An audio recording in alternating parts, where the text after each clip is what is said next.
The Little Mermaid is directed by Rob Marshall and is a remake of the 1989 animated Disney film. The Little Mermaid follows, you guessed it, a mermaid called Ariel, played by Halle Bailey in this film. All she wants to do is go up to the land, but she is forbidden from doing so. She makes a deal with Sea Witch Ursula to do so, but with dire consequences. I should start this review with a bit of honesty. I am not a Little Mermaid fan. Don't get me wrong, the music is great, but the film itself is pretty boring in my opinion. I don't think it's one of the best older Disney animated films. In fact, I think it's probably one of the worst. Saying all that, I was actually looking forward to this remake. Rob Marshall was director. I don't love his films, but I do think he is a talented director. I do really enjoy Chicago and Mary Poppins Returns. And Lin-Manuel Miranda, he's a producer here, he's a songwriter. And I'm a fan of most things that Lin-Manuel Miranda is involved with, so that was a plus for me. There has been a lot of talk about Halle Bailey as Ariel. Unfortunately, before the film's release, not so positive. Since the film's release, thankfully a lot more positive. And she is fantastic as Ariel. She is Ariel. Her singing voice is fantastic, and she is effortlessly charming. It genuinely does not take long to get attached to Ariel because she is just so entertaining in the role. And mild spoilers for the original film. If you've seen the original film, then you'll know this isn't really a spoiler for this film. But there is a portion of the story where Ariel loses her voice, which means all Halle Bailey has to act with is her face and movement. However, she never loses the charm of the character throughout the voice loss. And I also think she has really good chemistry with Jonah Hauer-King, who plays Prince Eric.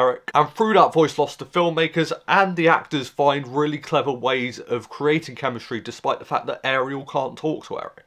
And because of that, I really enjoyed their scenes together. Visually, I think mostly this film is stunning. Now, after Avatar 2, any movie that takes place underwater is going to pale in comparison. However, there genuinely were times watching The Little Mermaid where I was like, I do not know how they did that. I think the underwater world is really well realised, and the filmmakers balance it really well with the land scenes that are shot a bit more realistically. And as I said in the beginning of this video, I think The Little Mermaid music is great, and I think Rob Marshall's musical numbers are really inventive. The way he interprets the musical numbers have a lot of imagination, they're very colourful, they have a lot of energy. And speaking of music, a lot of these remakes include new songs. Sometimes these new songs can just feel like, oh, they only added that in for something new. But I think the new songs here work really well. There's especially one song with Prince Eric called Wild Uncharted Waters that is fantastic. I genuinely think it's one of the better Little Mermaid songs in general. So there is a lot I enjoyed in this film, but I do have issues with it. As I said, I think Halle Bailey's fantastic, Jonah Hauer-King is really good, but there are two people here that I think are miscast. They are Melissa McCarthy as Ursula and Javier Bardem as King Triton. Melissa McCarthy, I don't think she's giving a bad performance necessarily. It's just that she feels like she's in a different film to everyone else. With most of the actors here, it feels like there's something grounded in their performances. However, Melissa McCarthy is just very over the top, which again could work in another film, but it just did not work for this, especially considering no one else is acting in the same vein as her. Javier Bardem is a great actor, do not get me wrong, but I just found him to be very dull here. He doesn't have much charisma. Thankfully, he doesn't have loads of screen time, but I wasn't quite as engaged as I wanted to be when he was on screen. Earlier, I said this film does look visually stunning mostly. However, there is one really important sequence in the third act that just looked messy visually. It's just this huge CGI splurge that just felt distracting. I do just feel like it took away from the story because it was just so visually all over the place. And this is a film that is nearly an hour longer than the original. And while I wouldn't necessarily say it feels as long as it is,